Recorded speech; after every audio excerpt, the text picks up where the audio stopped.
Hey guys, Felicia here. We're going to deviate from the show format once again. I just got back from my travels and things have still been kind of crazy. Now, with that said, today I really want to unpack something that I was talking to my therapist about earlier this week. I think it's really important, and it's around how to defend yourself at work without coming across defensive. Because the fear of being seen as defensive and that being weaponized against us keeps us psychologically unsafe. And you guys know that we often get that feedback that you're being defensive. And so that is what we're going to talk about today. How to defend yourself in the workplace without coming across defensive. So Chris, let's start the show.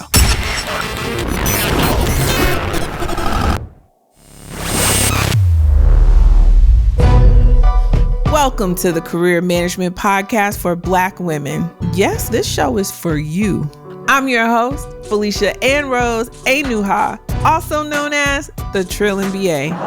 Why am I the Trill MBA? Because I'm going to keep it true and real with you about what it takes to make it in the workplace. Every week, we're going to empower you with the tips, tricks, and tactics that you need, not just to survive at work, but to thrive at work. Whether you're aiming for that promotion or you really have some crazy workplace stuff going on, it's gonna be okay. We've got you covered. Love our content? Subscribe, like, comment, and let us know what workplace dilemma you're going through. We want to go on this journey with you, and we want to see you win. That's why I started this show. Now, in today's episode, we are dropping gems to help you level up your career with confidence. Now, let's start the show.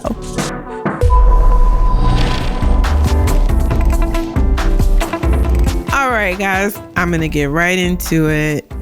I was actually talking with my therapist, and she was challenging me on the idea that no matter what happens outside of me, that inside of me, I can keep myself safe.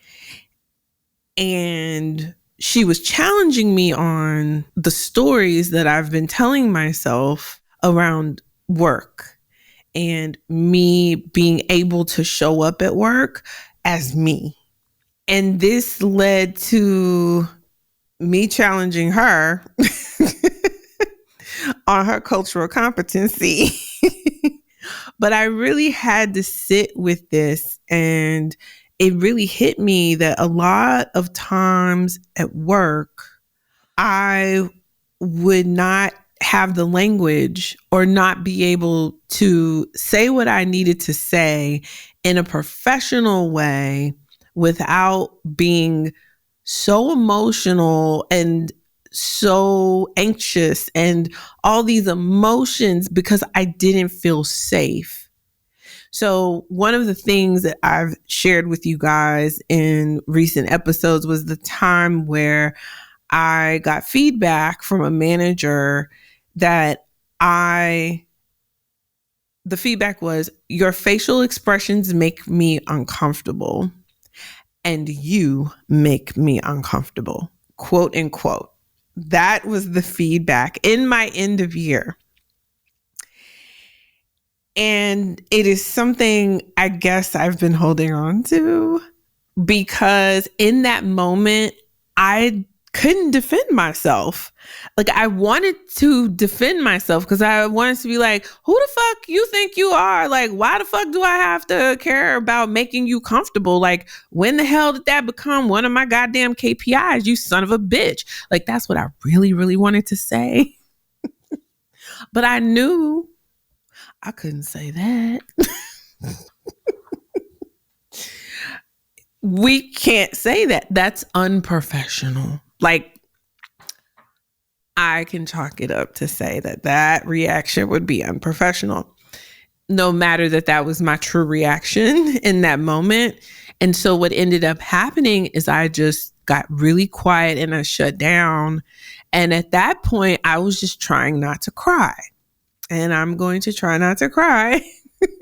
Remembering, because I so vividly remember that, because my brain immediately told me, like, well, what does that have to do with me being a good worker or somebody you should look at to promote?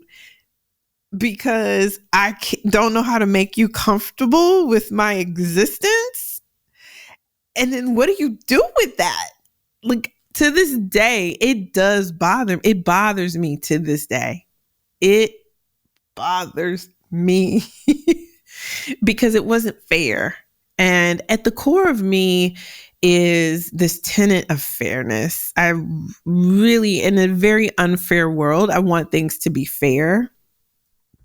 And the world is not fair. And this particular moment was not fair. But on top of that, I also couldn't defend myself. And so then that just added a data point to the stories and the belief systems that sometimes can keep us hostage. And for me, the belief system that's keeping me hostage is that I can't be myself at work. And it's something we all have to work through, because on a basic human level, we should be able to show up in our humanity. And it feels really shitty to feel like you're not good enough to be at work. And you have to work because you have to pay your bills and you have to take care of yourself and your family and your responsibilities. And so, yes, this makes me very emotional because there were so many times in my life where I wanted to defend myself and I couldn't. And I knew I couldn't because I knew I didn't have the language. I didn't have the executive maturity to communicate in a way that would be productive and be successful and help me be successful. So I knew that much. Like, I knew my desire to cuss a motherfucker out just wasn't going to help me. And so I didn't know what to do. And because I didn't know what to do, I would just shut down. And there are times where you need to defend yourself. You need to speak up for yourself. You need to let people know that you aren't being treated humanely. This is difficult. This is very difficult because when somebody's giving you feedback and you want to push back, now they're going to say you can't take feedback. Well, you're defensive. And so I was trying to mitigate getting dinged in that way.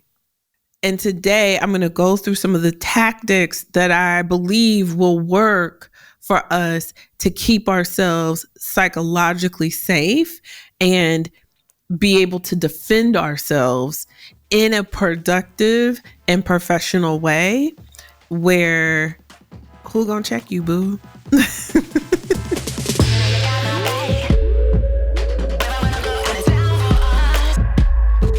So the first thing I want to talk about is navigating these microaggressions, right?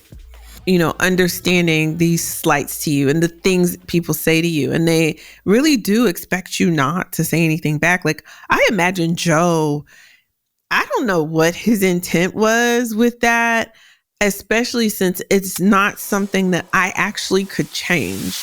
And in hindsight, had I had the language I have today, I would have said, may I ask you a question? And then he would have said, sure, yeah, because, you know, he thinks he's, you know, a good person.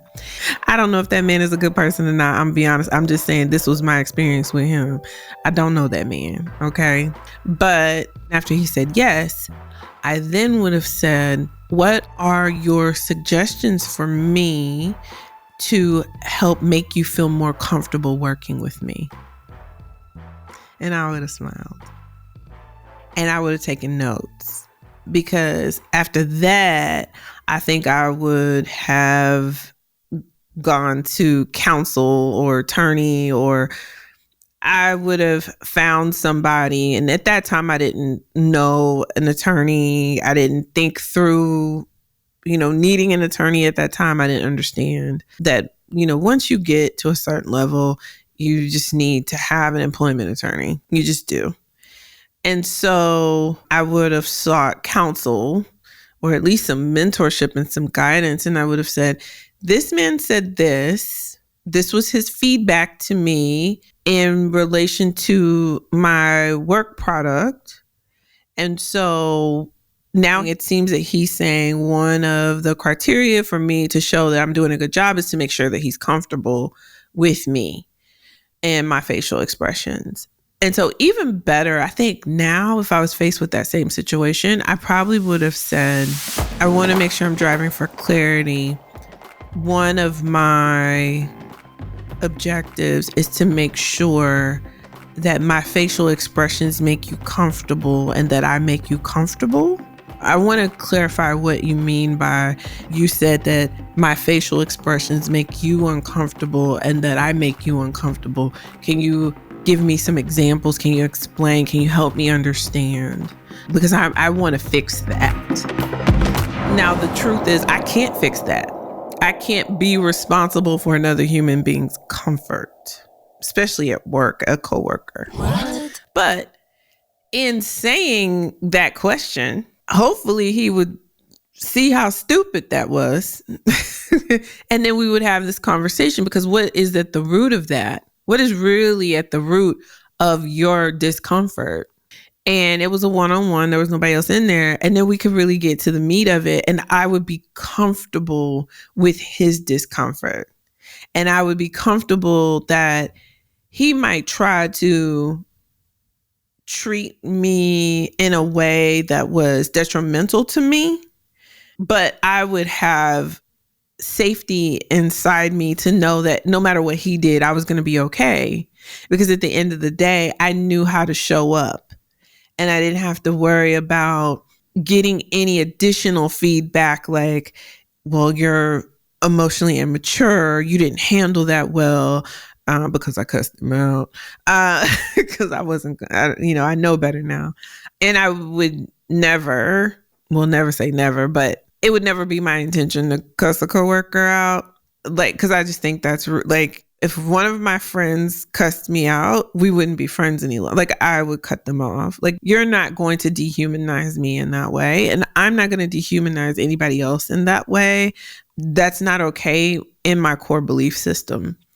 And so even though, he's trying to put me in this position that the success in my job is predicated on his comfort with me, there's really nothing I can do but logically and academically ask the questions. And so that's my biggest tactic when fighting these type of slights of humanity, when it comes to feedback, when it comes to people, just everyday interactions.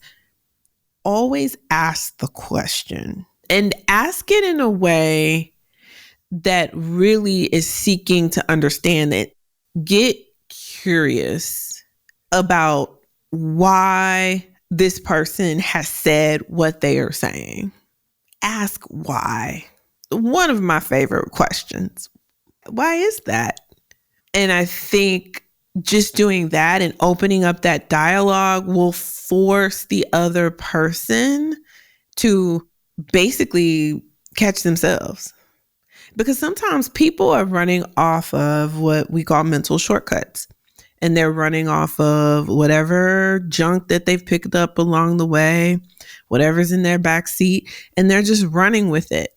And they're not many times not consciously thinking through all of the implications of the words that are coming out of their mouth. So if you, though, pay attention and are conscious of the words coming out of your mouth, then now you can protect yourself. And this is how you can defend yourself. And so I call this strategic questioning. One of the great things about strategic questioning is that it does shift the burden of conversation back onto the offender. Yeah. So, for example, when someone interrupts you or disrespects you, it'll say in a meeting in front of other people, instead of upholding a boundary or, what people will teach you is to use I statements and tell people how you feel. And that's how you defend yourself. I'm telling you, that doesn't work for us. Because the moment you say, I feel like you disrespected me in this moment, Paul, he's going to say, I think, Felicia, you're being too sensitive. This is business. This isn't about your feelings or how you feel. So do not use I statements at work. I statements at work are not for us. Okay, this for them. It's not for us. So instead, you want to say, hey, Paul, I just want to understand. I was trying to talk, but was there something I missed? I'm just going to assume positive intent here that you didn't mean to cut me off in this moment. It's fine. And then that puts it back on the, no, I just... And then you let them off the hook. And you say, it's okay. I know you're super passionate about this project. Just want to make sure we're creating an environment where everybody gets to put their input in. So we make sure that we cross our T's and dot all our I's. That's all. And now he feels stupid. So you got to watch out. But you let him save face. But you called him out and he not going to do it again. And that's the most important part.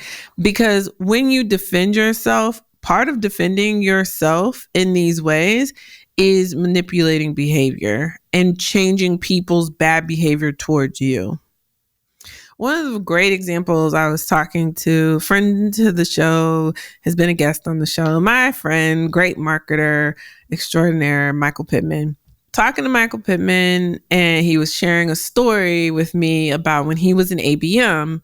So mind you, you're more junior in your career, and he had this manager who basically was trying to call him at all hours of the night about work, and he wouldn't answer the phone. And so the next day, she's like, well, why didn't you answer the phone? And he just was like, there is no need for me to answer your call outside of core business hours.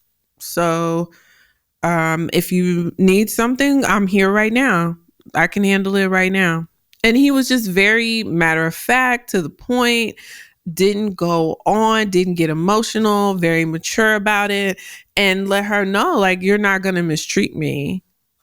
But he didn't even have to say, you're not going to mistreat me, right? He didn't have to really defend himself. He just said, oh, that was outside of core business hours, so I can help you now. Right? And just being assured in your abilities and yourself to know, that person can be mad and they could try things and they might have other slights or whatever, but she didn't try to call him again after core business hours. Because that wasn't going to fly. Sometimes people be trying to test you. Sometimes that's what this is. And we can't be afraid to stand up for ourselves in a way that's productive, right? What I've also found is that the less words you say, the better. Less is more. So the more concise you can be, the fewer words you say, it really truly is for the best.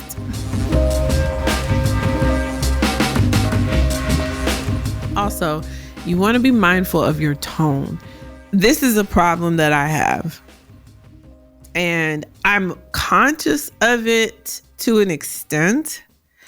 It's very difficult for me because this right here is my normal tone. This is how I talk. I'm going to talk like this to the day I die. This is how I was born. I probably was higher pitched when I was younger. Now, I will say when I get super excited, my voice gets really high pitched. Oh, let me tell you, girl. Like, that's me. I get very animated. I'm really excitable when it's something fun and happy. When I get upset, I shut down because my mind is racing and I can be a human being if I'm super upset about something. And that's usually not going to happen at work for me because it's work. I don't care that much. But like in my personal life with someone, if it's a personal thing and I'm upset. And so that's how I manage my emotions because I am an emotional human being. I was just shedding tears for my past life as an ABM and not being able to take up for myself. But I recognize that because I am a big Black woman, this tone can be misconstrued. Some people will think that I'm yelling when I'm talking like this. I think there's actually a book. I forgot the author's name, but I've been seeing it on LinkedIn. I'm Not Yelling. And I love that title because I'm not yelling. Like if I yelled at you, you would know because my voice is loud and it carries and you don't want me yelling. Like your eardrum can't take me yelling. My eardrum can't take me yelling. Okay. So I'm not yelling. My voice carries. It sounds like this. It's deeper at times. If my allergies, it's even worse, right? But if I am in a particular mode and I'm in work mode, I can get short. I can talk like this. Hey guys, this is what we need to do. The first thing we're going to do is this, then we're going to do this. And I think we need to do that. That thing that we tried that didn't work, let's cut it. Let's move on to this. Like that's kind of my cadence. That's how I work. And my hope is that people will try to get to know me, or at least I try to build relationships so that people know like, oh, Felicia's funny and she's fun to work with, but when she's in work mode, she's in work mode. And I should be able to show up that way. But I think for some organizations, that doesn't work. And for some people, that doesn't work. So I don't necessarily have a solve except for being self-aware of how your tone is coming across. So because I know that, sometimes I'll be like, hi guys. And I'll do this high-pitched sing-song in meetings that I have to deliver critical feedback. I'll be like, okay, guys, so want to talk about this. Here's what I'm thinking. And then I'll ask a lot of questions. And that's how I've tried to learn to mitigate that. I think what's hard is that that's not my natural tendency or cadence. And it takes a lot of energy to do that shit. And it's annoying to me. But this is survival, right? And so this is how I survive. I manage my tone. I ask questions. If I find that my question puts somebody on the defense, I try to let them off the hook, especially if there are other people around, because I always want to be productive. I always want to be effective in what I do at work. And so because of that, I really work to try to think through. I'm one of those people when I know I have something critical at work that I have to work through and I may rub somebody the wrong way, I really try to practice it or rehearse it ahead of time. I'm that person. Like, okay, I'm going to say this. And I work really hard to massage the messaging. Like, so hard, guys. And I know a lot of you guys are out there doing the same thing. And I'm here to tell you, if you are exhausted, girl, I'm with you. Okay. I am tired of massaging my language and how I show up because I am trying to survive Because if I piss you off, now it's a problem. But I know that keeps me safe. And because I know that keeps me safe, I try to show up in a manner that keeps me safe. And I didn't realize that's what I was doing until I had this therapy session. And I was like, oh. But I think what really made me feel good, and what I hope that you take away, if you don't take anything else away from this episode, is that the person you were yesterday has grown into the person you are today. And you have grown, girl. You know better about a lot of things. You've been through things, you have learned, and you have grown. And because of that, you can do this and you can keep yourself safe in the workplace. No matter what happens outside of you, you can know that psychologically you're going to be fine because you got you. Because you know what to do. You listen to this show. You know what to do. You know how to handle situations that are thrown at you. You're good. So I just want you to remember that.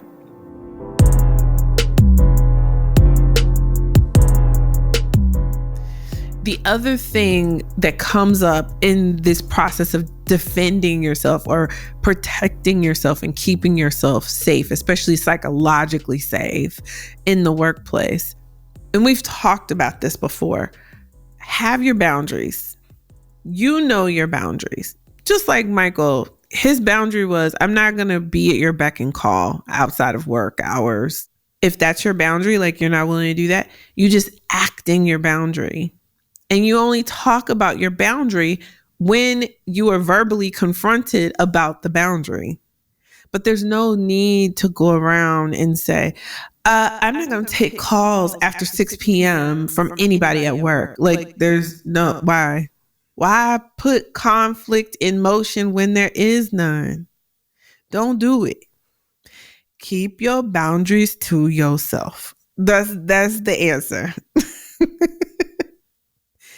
And so you always want to set your boundaries through your actions, how you show up, how you want to be treated. So for example, let's say there's a meeting and you are highly disrespected. I don't care if it's a client, a coworker, I don't care who it is. It could be the CEO of the goddamn company.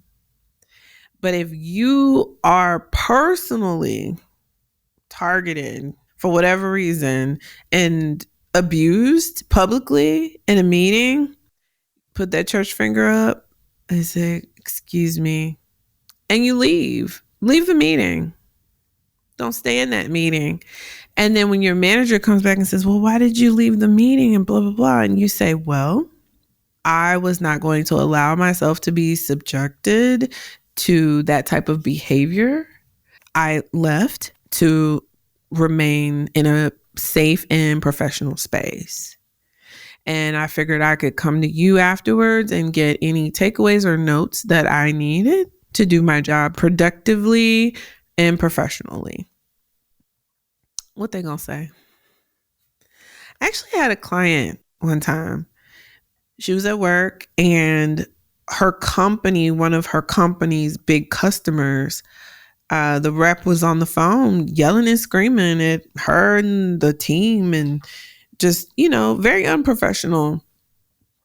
And so she went and she complained about it.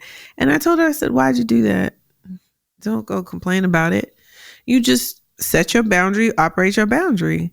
You don't have to say nothing. If they say something to you, okay. Like, why did you leave the meeting?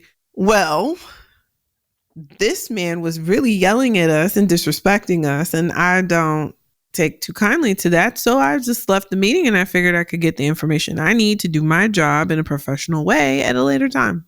And that's what I did. I followed up with the team, found out any information that they needed from me or I needed to get from them to do the work, and then we moved on. Sometimes you just have to handle it like that. Less is more. You respond in an acceptable way to their unacceptable behavior. So if they're yelling, screaming, disrespecting you, remove yourself. That's the acceptable thing for you to do in that situation. And anything that they need from you or you need from them, it could be communicated, I'm sure, in email, smoke signal, whatever you need to do through your boss, but your safety. And also, if this happens to you and you remove yourself from the situation, the first thing I want you to say is, in that moment, I did not feel psychologically safe with the behavior that was being exhibited that was unprofessional. And so I removed myself for my safety. Child, you say that, they ain't gonna bother you. They're gonna leave you alone. Remember, don't worry about trying to be confrontational. You don't need to be confrontational in these instances to defend yourself. You can literally remove yourself. That is defending yourself. The other thing, we have this idea that we need to escalate things. That, oh, I'm going to report this, or I need to report this. I should report this. Or even sometimes people will tell you, girl, you got to go to HR. Please, let me say, you only go to HR when you have a plan. Repeat after me. I will only go to HR once I have a plan. Now, what I want you to do is I want you, if you're in a situation where you feel that you need to file something with HR or get HR involved, I want you to call an attorney first. Call your attorney. If it's that bad, you need to go to HR. Call your attorney first. Map out a game plan. Figure out your chessboard first. Then go to HR, because now you have a plan. And so no matter what HR does, you're going to be fine. So again, this is how you defend yourself. This is how you keep yourself safe. Okay? So hear me. I'm not saying never go to HR, because some people might want to hear that, and that is not what I'm saying. What I'm saying is, before you go to HR, get a plan together, preferably with an employment attorney. Okay? Okay. Escalation really should be the last resort. You should be able to articulate yourself in a way that you should be able to handle any circumstances or instances. But however, sometimes there's things that happen over and over again that are patterns of behavior. And that's where you have to get a game plan together, because if you not using some of these tricks and tactics, if that's not changing the person's unacceptable behavior towards you, then that's where it does need to be escalated.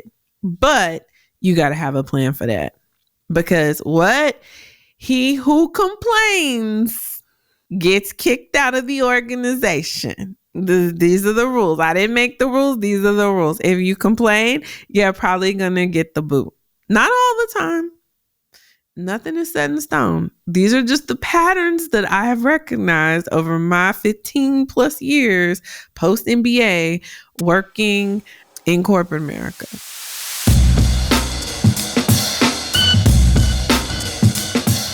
Now,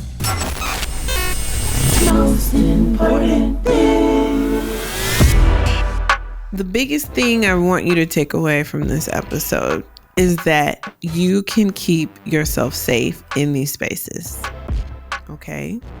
You can protect your peace.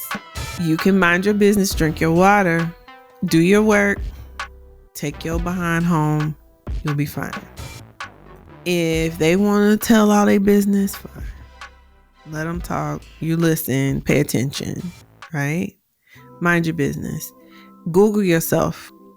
Whatever you find on Google, share that about yourself. If Felicia, we don't really know you that well. Oh, well, I'm just a small town girl from Victoria, Texas.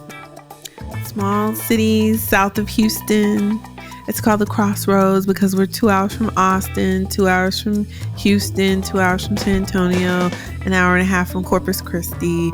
And so it's just a great little crossroads. And I grew up there, born and raised. I went to Stroman High School, which is no longer in existence. And yeah, it was a great childhood. I grew up with my mom and my grandma. They've both passed away, but it was a great childhood. Doesn't that sound so personal? Honey, Google me. You Google me.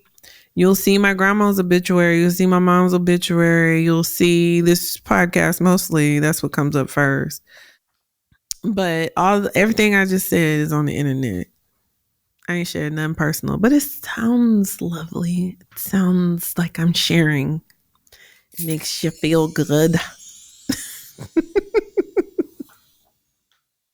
Or when they say, Felicia, what'd you do this weekend? Oh, I had a great weekend. I got to rest and rejuvenate. You know, I'm reading this professional development book that's probably sitting on my desk. Yeah, I had a great time. Just relaxing, catching up on shows. What'd you do? And let them talk about themselves. Again, I ain't said nothing. What I really did, kiki with my homies. Maybe I flew to Atlanta to hang out, kick it with my friends. They don't need to know I flew anywhere. Ain't even gonna tell them I got on a plane. Okay? They don't even know I left town for the weekend. Not their business. Is it on the internet that I left town this weekend? Nope. So they don't need to know. My business. Let them talk about, oh, you went on vacation? Yes, I did. I got lots of rest, lots of sun. It was great. What's been going on since I've been gone? Deflect. Again, if it's not public record, they don't need to know. Keep it to yourself. It ain't their business. So, I hope that I did this justice because I was really struggling to articulate how I wanted to give you this information and to make sure that you had actionable things, tangible things and takeaways that you can go implement now. And I feel like I've done that. If I haven't, let me know. Hit me up at ask@trillingba.com. Also, tell me what techniques do you use to keep yourself psychologically safe at work? There's all kinds of things we can do, but I really want to hone in and like really curate what are these things, because fundamentally, unfortunately, the workplace isn't always the safest environment. Yeah. And that's just the truth. I know there's lots of times where I don't feel safe at work because this is my livelihood. And then other people come along and just by the mere fact that they don't like you, you could be out of a job and not be able to pay your rent. Like that can happen. And so for me, that's scary. I don't know about you, but that's scary for me. And so I just really want to help people be able to take up for themselves in these spaces when it feels like so much is on the line.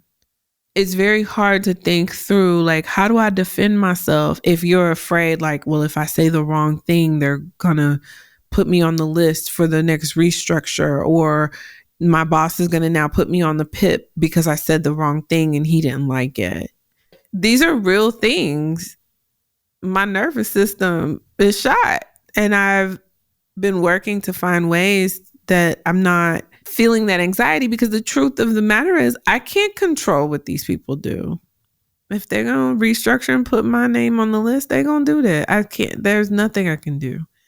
So knowing that life is going to life and we have to confront these situations and deal with these things, how do we stay safe and feel comfortable in our own skin? And so these are some of the coping mechanisms and things that I have evolved. It really is around language and knowing how to show up and when to show up and how to talk like this. Hey guys, how's it going? You doing good? How are you? That's great. Awesome. Yeah. Oh yeah. That's great. I love it. Mm-hmm. Yeah. No, I do that at work, y'all, for real. I do it in job interviews. I do it at work because talking with all this bass in my voice might be scary.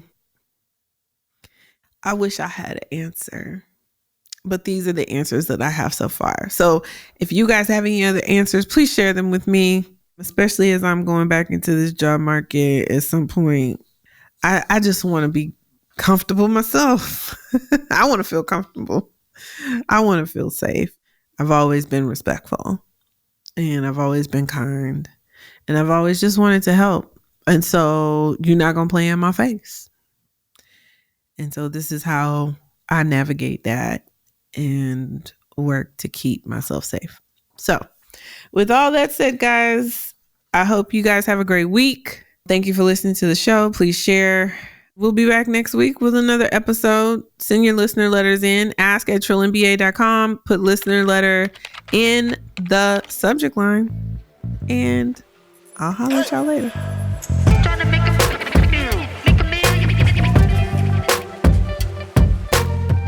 Well, guys, that's a wrap on another great episode of the Career Management Podcast for Black women. Yes, girl, this show is just for you. We're here to tell you how to play that chessboard at work, girl. So subscribe, comment, like, follow us on social media at Trill and BA Show. Listen, every time you tell one of your friends, you share this information, you share this podcast, it helps us to grow and make even more dope content just for you, unapologetically. That's why we're here. Now, if you are facing a workplace dilemma, such as a performance improvement plan, or you're not able to secure your promotion and raise that you have worked for and you have deserved, basically, if these people are playing in your face, we are here to help. Go to trillandba.com/coaching to schedule a one-time one-on-one call to workshop your specific dilemma with me. Or schedule a consult to get more information about the consulting packages that I do offer on a longer term basis. As always, you can reach out to us with your listener letters and your questions at trillandba.com. Until next time, guys, focus on your best possible outcome. Ask for help when you need it. Please, please, please ask for help. And as always, keep it trill. I'll see y'all next week.